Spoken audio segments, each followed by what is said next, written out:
Welcome to the Austin, Texas Raw, the night after TLC. You need to make a very good impression right after this pay-per-view, because if you don't, going into Royal Rumble, you're going to be shit. Now, did they do a good job? No. They didn't do a very good job on TLC. And I did see the Slug Daddy's video, and he is right. Everyone's going to see what they want to see. Some people are going to see something good from that show. Some people are going to see in between. Some people are going to see bad. I didn't say it was shit, 100%, but it was not a great pay-per-view, was it? Now it was important they try and make up for that, and they didn't. When you see the beginning of the show, the locker room, when you see Randy Orton come out, you see the segment with John Cena, you see the segment where Randy Orton's told that he has to have a match later with Daniel Bryan because John Cena said, you need to put up or shut up. I didn't have this sense that it was that much of a big deal. At first, yes. I will give it to you like this. When Randy Orton came out, sorry for the noise in the back. When Randy Orton came out from the back, came to the ring, it did feel to a certain extent important. It wasn't that bad. But once John Cena started talking, that killed it for me. It's not that John Cena is not a great talker or a bad talker or a piece of shit talker. He has his moments. But what he was saying wasn't enough for me personally. Yes, put it up or shut up. And then trying to make a match with Daniel Bryan. It just didn't feel like it was enough for me.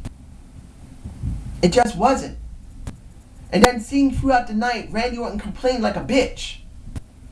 And then at the end, just before he had his match with Daniel Bryan, he said, now I'm going to make people understand I am the best. And if they want to get in my good graces, they have to kiss my ass.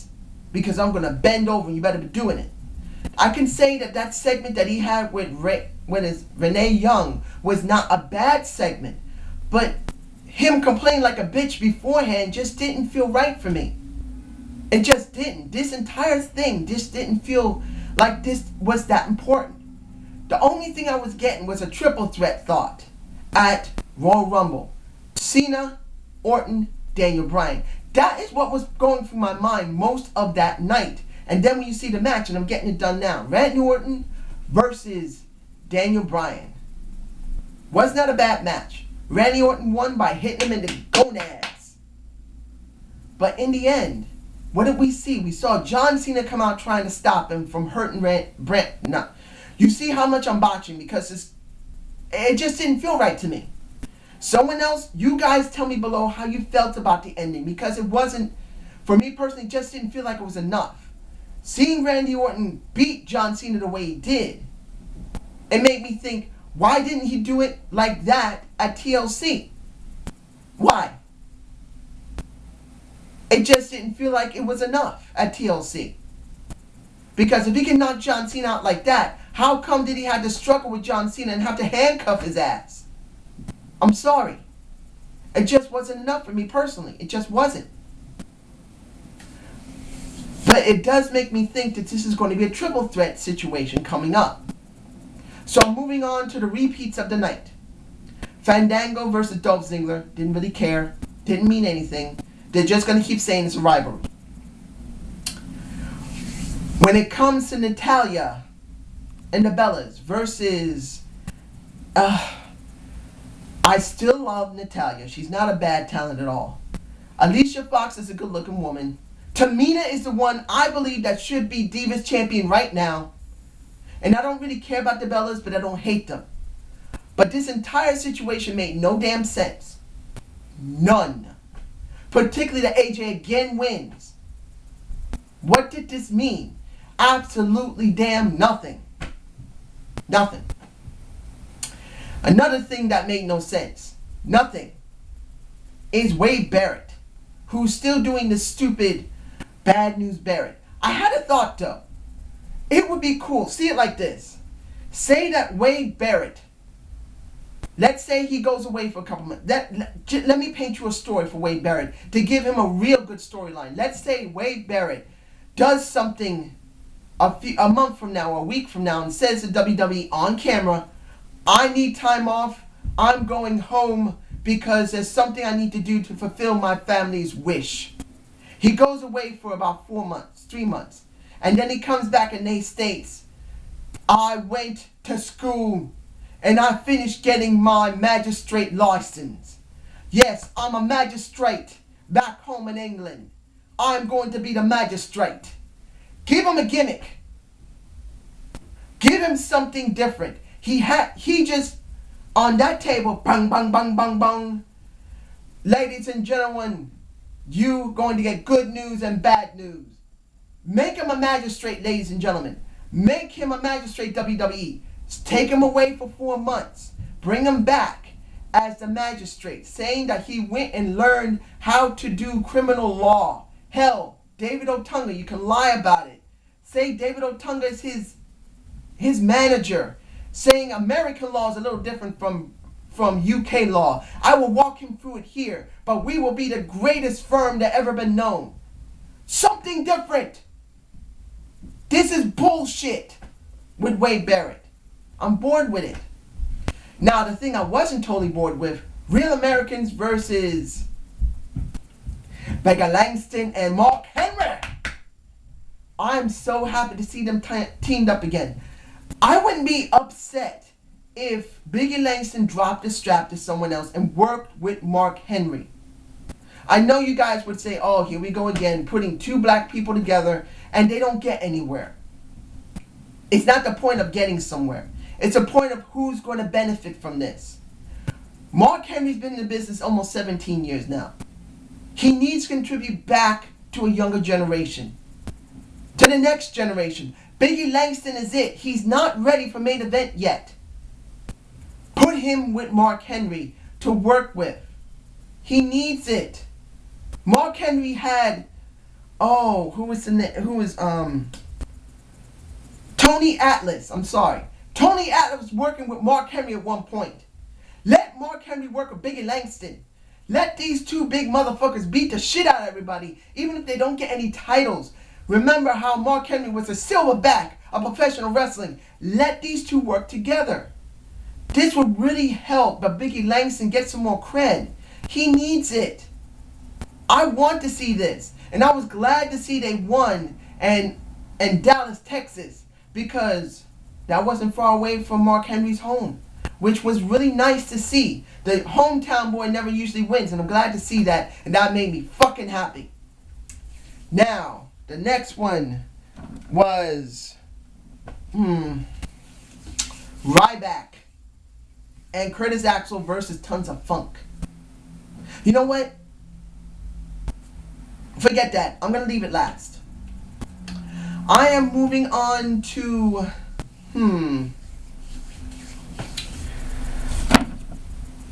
why not? The tag team of the Rhodes Brothers versus Ray and...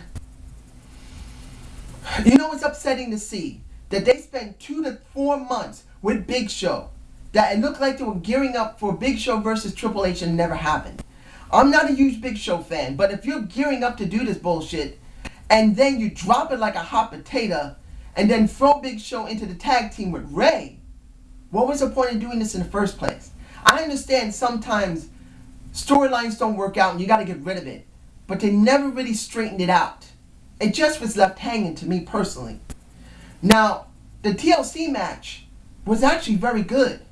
And this wasn't a bad match, but here's the problem. You have two faces facing each other. You really need one of them to turn heel. And I think they may turn the Rhodes Brothers heel. But if they do that, it'll be kind of stupid. Because people want to cheer them right now. Sorry, hang on. People want to cheer the Rhodes Brothers, particularly Goldust. Goldust has revigorated his career so much. People want him so badly. They love him. But the person that's kind of not benefiting 100% from that is Cody. Cody right now, I have this feeling that Cody's just not getting anything out of Goldust. I'm not saying that they can't still have some great mileage on this, but Cody should be more presented than Goldust. But unfortunately, the way the fans are, they want Goldust way more than want Cody. Now, this could be a double-edged sword for the WWE. If they keep them together, Cody's going to be buried. Unless they turn Cody heel again, and then he buries his brother, and they put him into the world title picture. This would be the best thing to do. But I'm taking a guess they may try and do that by 2014. I don't know what they're going to do with Big Show and Ray. Like I said in my pay-per-view, you're going to see those two together for a while, and then they're going to break off either as a fight or they're just going to break apart. So let's see what happens. Now, the next thing to talk about. There wasn't that much into this show. The Damien Sandow segment of the Bad Santa Claus. I don't know if I like this or not, because I haven't seen what they're going to do with Mark Henry yet. Seeing Mark Henry is a good Santa and Damien the Bad Santa. We're going to see next week these two are going to be facing one another. Are they going to be dressed up as Santas in the ring? What type of segments are we going to have with Mark Henry? A black Santa Claus, which I don't care. Santa, no matter what color he is.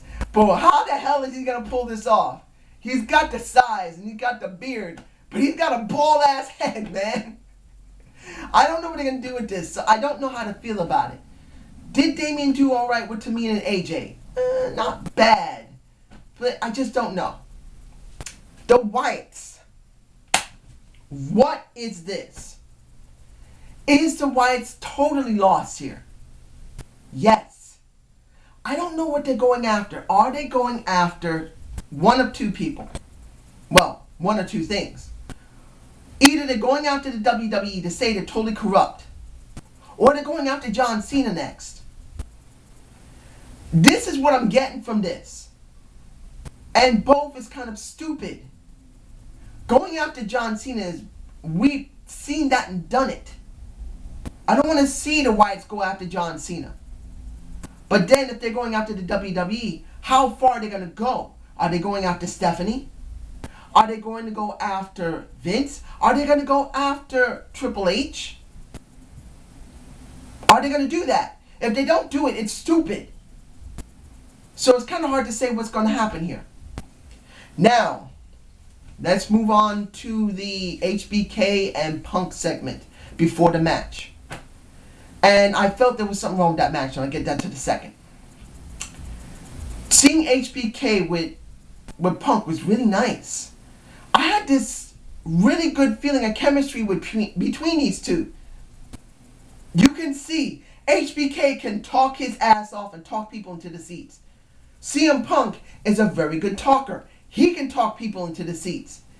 Put these two together and you may have something there. But it doesn't mean they're going to do it. So the tease is going to piss a lot of people off if they do it again. But in the end, what do we get? The Shield versus CM Punk and the Usos. Just like last time, we get another WWE app vote. Don't care about the fucking app. Please stop doing it, WWE. It wasn't a bad match, but here's the problem. If you're trying to give friction in the Shield, why the hell did you let them win? If you're trying to get Roman Reigns to finally show more interest to be split off from them, why did you let him have to win? It's like the WWE sometimes has two personalities. They know what they need to do, but then they cut their nose off to save their face. They can smell what needs to be done.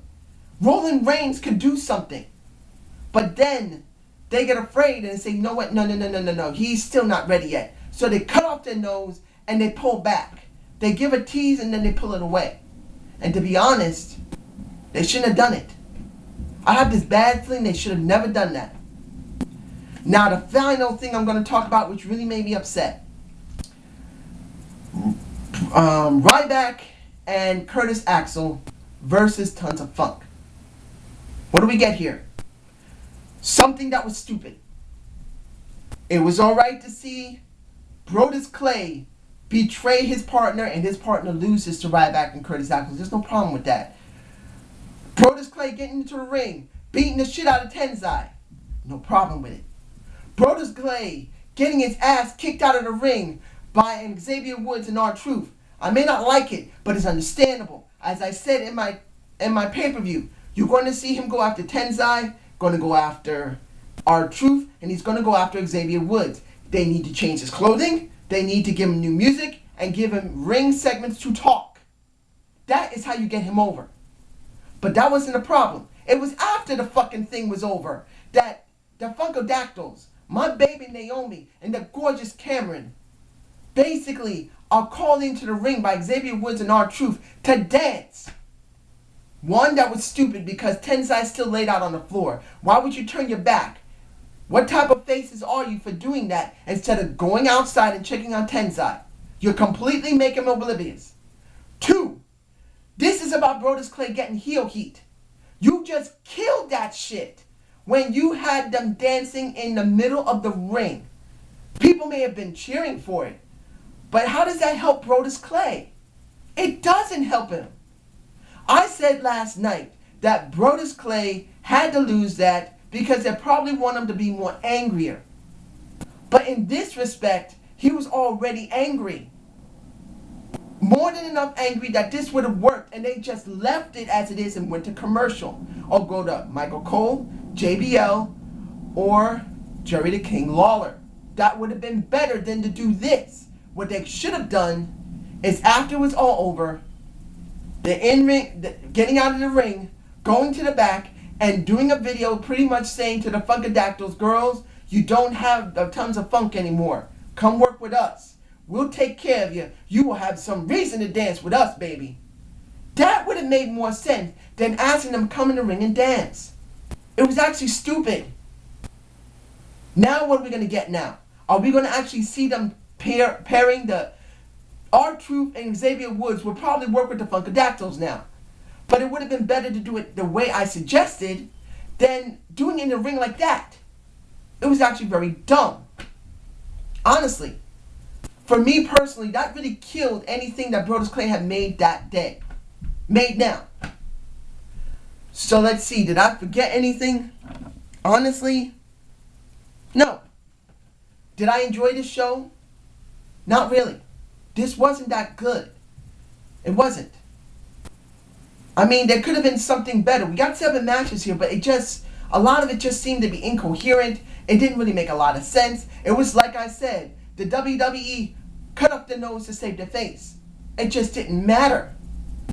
I give this a B-, almost hovering onto C+.